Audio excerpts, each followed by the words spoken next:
I will be reviewing today Austrian Airlines, a smaller sibling of Lufthansa Group family.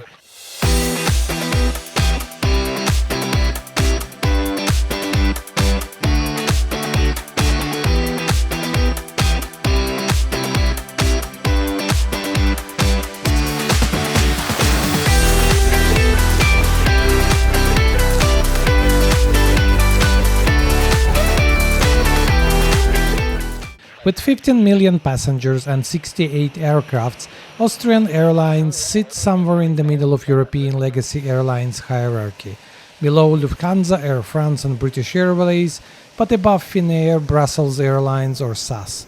Not only it manages to compete in Europe, but it also operates 18 long-haul destinations, which is not an easy thing to do for a smaller airline. But today it's all about short haul. I'm taking a 2-hour flight from Vienna to Barcelona on board of Airbus A321-200 to see how Austrian is doing these days and how they manage to stay competitive in today's world of low-cost carriers. I'm flying from Terminal 3, which is a main hub for Austrian and other Star Alliance airlines, as well as it serves long haul for other carriers. It's fully renovated in 2012 and definitely looks very modern. Somehow there seems to be a lot of police cars around, so involuntary phrases like "it wasn't me and it's not my fault" start popping up in my mind. But despite having so many police vehicles, there doesn't seem to be many police officers, if any, around, so looks like it was a false alarm. A great thing about this airport is that it got a speed train connection to city center, which takes just 15 minutes. Inside the terminal, everything is not only looking modern, but is impeccably clean and perfectly maintained. You don't see a single thing which is stained or broken or got any other problems. It's incredible how they keep the building in this perfect condition. There are lots of bright colors around and a lot of bright red, which is the signature color of both Austria as a country and Austrian Airlines. Terminal 3 is the home base for Austrian Airlines, so it's not a big surprise that it's hard to miss it here. There is a lot of logos and signage around, all pointing you to the check-in areas. At the check-in, there is clearly a push for as much automation as possible, with multiple automated check-in stations around. One may say it's a sign of technology, but I would also add that this is an indication that labor is expensive in Austria. No one would bother much with check-in machines in many of Asian airports. There seems to be more machines than manned desks here, which are really just for drop-off and issues. I'm nostalgically looking at the entrance to the dedicated Business and Star Alliance Gold check-in area. I didn't fly a lot with Star Alliance in the last year and lost my Lufthansa Senator status, so this is not for me this time. Flying business within Europe doesn't make much sense these days, but I'm missing some of those nice Star Alliance Gold privileges like check-in areas and lounges. But it's hardly a problem in this case. The economy area is still large and empty. I don't have anything too complex to handle, I already have an online check-in and I just need to drop my bag, which takes literally less than a minute. The Austrian red continues from check-in and into the shopping area, and I don't think it's by chance. The whole terminal is somehow highlighted in Austrian colors. I don't have too much time before the flight, otherwise this Jamie Oliver bar looks like a perfect place for a quick meal and a drink. Despite being a large airport, Vienna Airport is surprisingly compact, so getting to boarding area is really quick, at least in Terminal 3. It's Austrian Airlines Kingdom, and in 10 minutes I can see more or less the whole lineup of Austrian Fleet. Let's see what we got here. First on the podium is 777-200ER with the Blue Danube name. This is the main long-haul type for Austrian. Those are older 777s with average age of 25 years, and Austrian plans to gradually phase them out in favor of 787 Dreamliners in the next 3 years.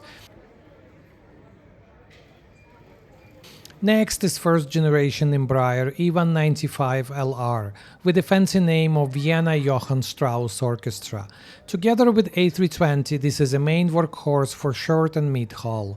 Again, Austrian is planning to phase them out, most likely in favor of A220s. Coming next is A320-200, this one with a very strange name Carnuntum, after an ancient Roman town close to where Vienna sits today.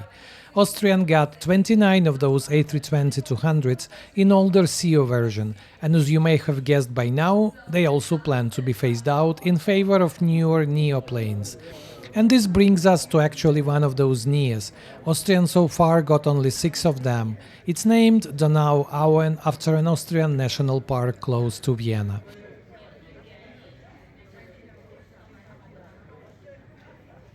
And finally, I find my today's ride. It's A321-200, which is fairly rare plane for Austrian. They only got 3 of them and another 3 of earlier 321-100.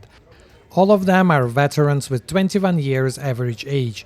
My plane today is 27 years old. In some other places I would be already worried, but Austrian is famous for quality and safety. This one is named Steirisches Weinland after an Austrian wine growing area. The boarding time is coming up. Austrian shows that we have a 15 minutes delay, and I appreciate that they do it. Many airlines would not even bother to mention this delay, just let everyone wait and wonder. But the gate area is a mess. There is not that much space, and to make things worse, it's right next to a bar. So everyone is packed in a very chaotic way in a small space, mixing up bar visitors and people boarding. The boarding is done by zones, same process as for all Lufthansa Group airlines, which makes everything even more messed up as passengers from earlier groups are trying to get through the crowd. I would expect something much better organized from Austrian, especially at their home airport. At least the boarding is through the air bridge, so no need to wait in the bus. Let's explore the plane now. The first good sign is the FlyNet mark on the plane. This is Wi-Fi enabled Airbus. A typically configured Austrian A321 has 200 seats with 8 rows of business and 26 of economy. However, business being exactly the same seat, just with middle seat blocked and slightly higher seat pitch. To compare, discounters like Wizz Air have 240 seats on A321s. Economy seats are Recaro BL 3520 NEC, which stands for Neue Europakabine, or New European Cabin, a standard seat used by all Lufthansa Group airlines for European flights. It's a thin, slimline seat with a raised literature pocket, which gives a bit more space for your legs. There is ergonomic foam cushioning, but it's quite thin. It's okay for a 2-hour flight, but not for much more. The seat doesn't have a headrest or any in-seat power supply. You can see that it's a very much cost-optimized product with a focus on efficiency. The seats, however, are in a very decent shape. Austrian did a retrofit around 2011, and while not very premium, the cabin looks very decently given its 15 years old age. On the paper, the seat pitch is 28-29 inches or 71-73 centimeters, but in reality it feels much more spacious than that, probably because of that literature pocket being moved higher. I don't have any problem with fitting my 182 centimeter height in that seat. While Austrian went for a cheaper seat, they clearly did not save on space, which is ultimately probably a better choice. Interestingly, our plane got only 2 rows of business versus 8 in the standard configuration, which illustrates the sad irony of European short-haul business class, also known as Eurobusiness. You just move that curtain and you can increase or decrease your business cabin in no time, as again, there is no difference in the seat itself in business and economy. The plane is full, but the boarding was fast and we depart the gate quickly, probably Austrian trying to catch up on that small delay they had. There wasn't anything too exciting during our taxiing. I thought I might see some interesting planes, but not much beyond few fellow Austrian Airbuses and few discounters. The weather is great and I'm anticipating the great views during the takeoff. I already mentioned that Austrian is one of the few lucky smaller European airlines that managed to avoid the wave of airline bankruptcies around the turn of the century. This was largely thanks to their Eastern European network built in mid-90s. Out of approximately 120 global destinations of Austrian Airlines, almost 40 are in Central and Eastern Europe. More than 60% of Austrian traffic is transit passengers, majority coming from Central and Eastern European countries. It was a bold move for Austrian in early 90s to invest into network expansion despite of many risks and uncertainties at the time. They smartly used location of Vienna in between East and West, as well as prioritized frequency over size, serving smaller aircrafts to secondary airports in those countries. With Eastern Europe economies growing in last 2 decades, Austrian was benefiting disproportionately to many other airlines in that region. For many small countries like Bosnia, Moldova, Macedonia, Austria is one of the main links to European destinations. It's a great example how one smart decision could shape airline success and sustainability for the next decades.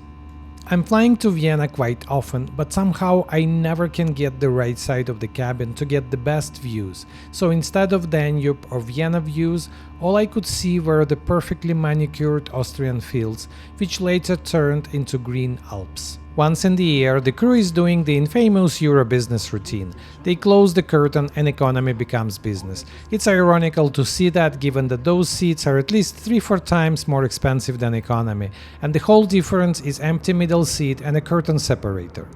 And the great view of Alps is also exactly the same from my seat as from the few rows above me on the other side of this modern reincarnation of the Iron Curtain.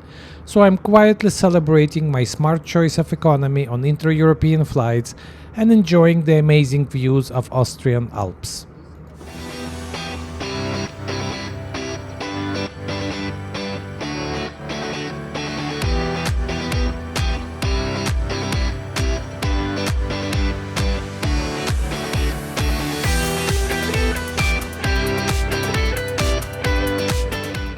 The crew starts the service and the smell inevitably comes across the cabin, waking up my appetite.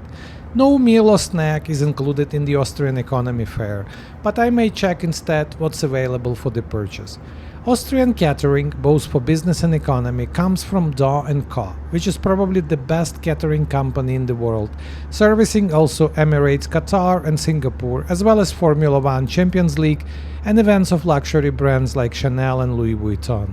The menu, called Austrian Melangerie, actually looks quite good for short haul. There is a promise of decent coffee from Julius Meinl, a very traditional Austrian brand, and beyond usual snacks and soft drinks, you can get decent looking sandwiches and even an Austrian Schnitzel. I decide to go for falafel wrap and a cup of coffee. There is also a decent spirits selection with a surprising feature of Austrian gin, not the first thing that comes to mind when thinking about Austria, and also a curated list of Austrian wines. My falafel wrap from Do & Co might not look extremely sophisticated on the outside, but it was actually very good. Have to be honest, at the beginning I was a bit disappointed by the looks when I took it out of the box, and was thinking that Schnitzel probably be a safer choice. But I was genuinely positively surprised how good that wrap was. At the end, taste is what matters, and it was really good, much above what one could expect from an airline food in economy. My coffee was served freshly brewed in those special cups, which is way better than having that stale American-style pot of filter coffee which stays there for the whole flight. No surprises here, both the looks, smell and taste fully lived up to the promise of Julius Meinl, and it was nice to have something local rather than a ubiquitous Lavazza or Ili. And from Austrian I still get a glass of water and a small Lindor Praline. Not much, but that's better than nothing. All in all, I got a nice small meal for just slightly more than 10 euros, which is not bad at all. And those 10 euros bridge half a difference between my economy and that fancy business class behind the Iron Curtain. At half the flight, that cost-optimized seat starts to show its true colors, so I do a small stroll along the cabin just to stretch a little bit. The last thing that I need to check out is that onboard internet service, FlyNet.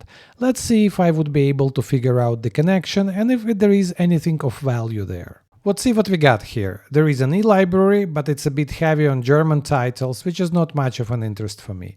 There is info on in-flight catering, online questionnaire, sustainability info, some travel info on Vienna. If you have nothing to do, you can check this out, but not really something interesting. More interesting is flight info, which at the absence of in-seat screens is a good option to figure out where we are at the moment. Menus are good but less relevant as I already had my meal, but it does remind me of that great falafel wrap and that next time I should really try the schnitzel. And of course Wi-Fi. There are two options, free messaging and full access for €8. I'm a big believer that charging for internet these days is a bad taste, so I go for free messaging instead. First try doesn't work, but eventually I'm getting there. Not the greatest system as it doesn't have any streaming content, but at least the messaging is a nice bonus. I play a bit more with Austrian FlyNet, catch up on my WhatsApp messages thanks to that free messaging, and we are starting to descend. Whatever views I missed during the takeoff, as there was not much beyond the Austrian fields, is compensated now as we are preparing to land and descending over the sea and the port. I also get a glimpse of this huge cruise ship, which reminds me that I was already planning for a long time to take a cruise and make a review of it.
Barcelona Airport is right by the sea, so almost immediately after we pass the coast, we touch down at El Prat Airport.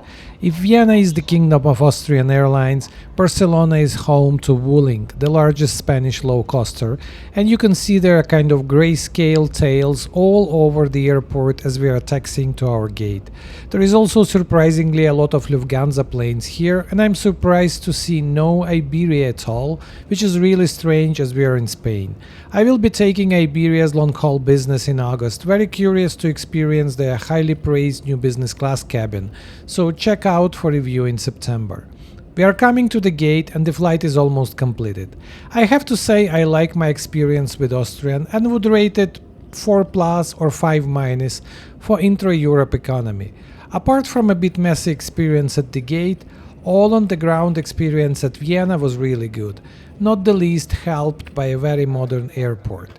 Despite a very solid age, the aircraft and seats look very fresh, and there is a very generous leg space, helped by the design of the seat. There are no in-seat monitors, but Austrian got the in-flight internet with free messaging and some basic free features which help to kill the time during the flight. And the catering is excellent for economy. I would say as good as it gets. My only grudge would be about the seat. The padding is minimal and at the end of the flight you start feeling that that seat is not great. All in all, I would still probably say 4 plus rather than 5 minus, which is not bad after all. The ticket on Austrian would be about 2 times more expensive than discounter. The lowest fare on this route on Wizz Air would be around 70-80 euros, while Austrian would be 140-150, and it could be a matter of big discussion if it's worth it. But if you don't mind spending a little more to get a more pleasant flight, for sure Austrian is worth giving your attention.